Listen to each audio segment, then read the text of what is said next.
اب ذرا سمجھیے گا کہ اتنا تو رمضان میں غافل بندہ غفلت کا ارتکاب کرتا ہے کہ اللہ تعالیٰ نے بخشش کی انتہا کر دی.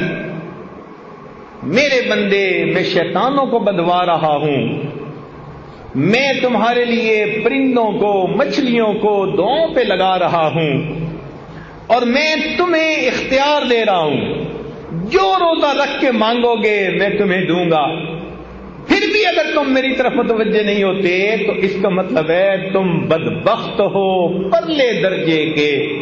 پھر تمہاری بدبختی میں کوئی شک نہیں. اب جبرائیل علیہ السلام نے آ کے کہہ دیا برباد ہو جائے وہ شخص جس نے رمضان کا مہینہ پایا اور اپنی مغفرت نہ کروائی. اور اللہ کے محبوب صلی اللہ علیہ وسلم نے آمین کہہ کر اس پر سٹیمپ کر دی، مہر لگا دی.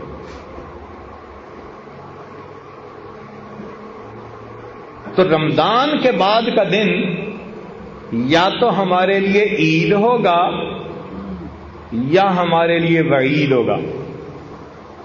عید کا مطلب ہوتا ہے خوشی کا دن، اور وعید ہوتا ہے بندے کے لیے سزا کا دن. جن کی تو بخشش ہو گئی ان کی تو عید ہوگی، اور جن کی بخشش نہ ہوئی ان کے لیے وعید ہوگی. اب یہ رمضان ایک نیک بندے اور غافل بندے کے درمیان علیحدگی کرنے کے لیے آیا ہے.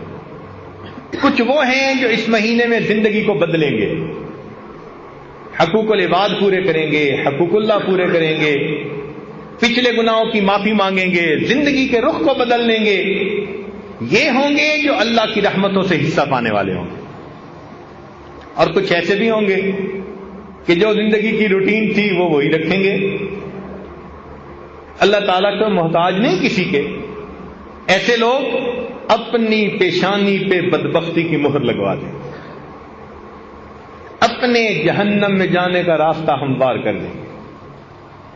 لہذا رمضان مبارک کے اس مہینے میں ہمیں اپنی زندگی کے بارے میں فکر مند ہونا چاہیے. اللہ رب العزت جب کام کرنے پہ آمادہ ہیں، بخشش پہ آمادہ ہیں، تو ہمیں اپنی بخشش کروانی چاہیے. اہتمام سے روزہ رکھیں اور اس کے آداب اور شرائط کو پورا کرنے کی کوشش کریں، عبادت کریں اور اپنے اللہ سے خوب مانگیں.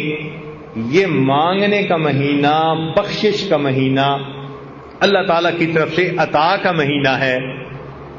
آپ نے دیکھا ہوگا کہ دنیا میں سیل لگ جاتی ہے، جوتوں کی سیل، کپڑے کی سیل، فلاں چیز کی سیل. کوئی اس کا نام رکھتا ہے لوٹ سیل، کوئی نام رکھتا ہے میگا سیل. یہ سیل کیا بلا ہے بھائی؟ کہ جب مال نکالنا ہو نا، کہ جی ہم اپنا مال نکالنا چاہتے ہیں پچھلے سیزن کا، سیل لگا دی، بڑی قیمتی چیزیں تھوڑی سی قیمت پہ نکال دیتے، کہتے ہیں اٹھا کے لے جاؤ لے جاؤ. قرآن و حدیث کا مطالعہ کیا جائے تو محترم جماعت یوں محسوس ہوتا ہے اللہ رب العزت رمضان المبارک میں جنت کی سیل لگا دیتے. میرے بندو، تم میں سے جو چاہتا ہے جہنم سے بچنا اور جنت میں الاٹمنٹ کروانا، اس کے لیے کام آسان کر آؤ ہمارے در سے پاتے جاؤ پاتے. اب اس وقت میں بھی ہم اگر اللہ تعالیٰ سے یہ نعمت نہ پا سکیں تو یہ تو ہماری اپنی کم قسمتی ہوگی. اس لیے وقت کی اہمیت کا اندازہ لگائیے. کتنے لوگ تھے جو پچھلے رمضان میں زندہ تھے، آج وہ یہاں موجود نہیں، اور کتنے جو اس رمضان میں ہوں گے آئندہ رمضان میں نہیں ہوں گے. کیا پتہ ہماری زندگی کا آخری رمضان ہو. اس میں ڈٹ کے محنت کر لیجئے، اپنے رب کو منا لیجئے، اپنے گناہوں کو بخشوا لیجئے. دفتروں میں ہم نے دیکھا کہ جب افسر اچھے موڈ میں ہوتے ہیں نا تو پھر کلرک بادشاہ ایک فائل نکلوانے کے بجائے 10 فائلیں نکلوا لیتے ہیں. کہتے ہیں جی آج افسر ذرا خوش نظر آتا ہے. تو مالک الملک رمضان المبارک میں اس مہینے میں اپنے بندوں سے خوش ہوتے ہیں، روزہ دار بندوں سے بہت خوش ہوتے ہیں۔ اپنی زندگی کے مسائل اپنے رب کے سامنے پیش کر لیجئے، اپنے رب سے اچھے فیصلے کروا لیجئے۔ ہمیں اللہ نے ایک موقع اور عطا فرما دیا، اس وقت کو ضائع نہ کیجیے، کبھی بھی اس کو ضائع نہ کیجیے۔ اس کو وہی ضائع کرے گا الا محروم، حدیث پاک میں آتے ہیں جو یقیناً محروم ہوگا نا رمضان کی برکتوں سے، وہی محروم ہے۔ حدیث پاک میں آتا ہے کہ تم اگر کسی کو پانی کا گھونٹ پلا دو گے نا روزے دار کو افطاری کے وقت، یا لسی کا گھونٹ پلا دو گے، تو اس کے بقدر اجر اللہ تمہیں بھی عطا فرما دیں گے۔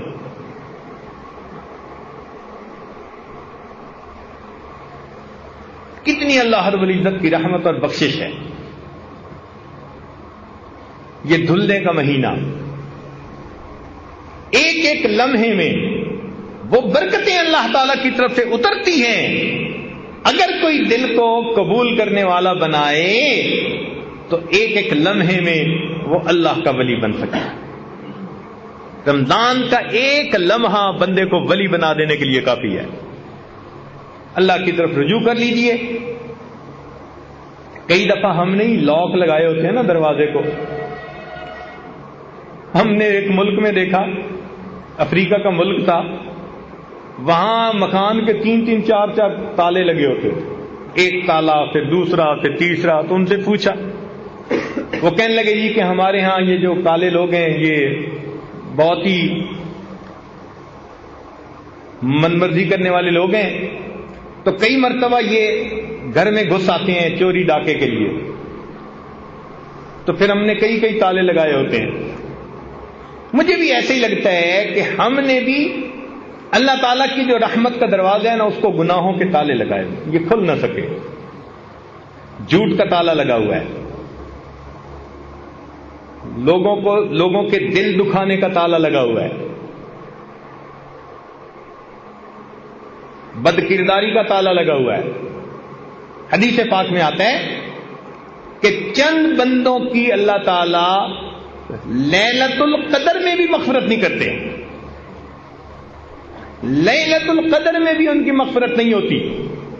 ان میں سے فرمایا ایک جو دل میں دوسروں کے خلاف بغض رکھنے والا ہو، کینہ رکھنے والا۔ اب اگر آپ سوچیں، آج سینے کینے سے بھرے پڑے، بھائی کے بارے میں کینہ کیا مطلب؟ پنجابی میں کہتے ہیں وٹ رکھنا، بہن کے بارے میں کینہ، بیوی کے بارے میں کینہ، ماں باپ کا کینہ، ہمسائے کا کینہ۔ کتنے لوگ ہیں جن کا کینہ ہمارے سینے میں موجود ہے، کیسے مغفرت ہوگی ہماری؟ اسی طرح شرابی، حدیث پاک میں آتا ہے کہ جس نے شراب سے توبہ نہ کی ہو لیلۃ القدر میں بھی اس بندے کی مغفرت نہیں کی جاتی۔ اسی طرح زانی جو زنا کا عادی ہو اور اس نے توبہ بھی نہ کی ہو، اللہ تعالیٰ لیلۃ القدر میں بھی اس کی مغفرت نہیں فرماتے۔ تو ہم ان کبیرہ گناہوں کے جو تالے لگائے ہوئے ہیں نا، ان کو کھولیں تاکہ اللہ تعالیٰ کی رحمت آئے اور ہمارے دلوں کو دھو جائے۔ رب کریم ہمارے روزوں کو قبول فرمائے اور ہماری بخشش فرما کر رب کریم ہم پر احسان فرمائے۔ وآخر دعوانا ان الحمد للہ رب العالمین۔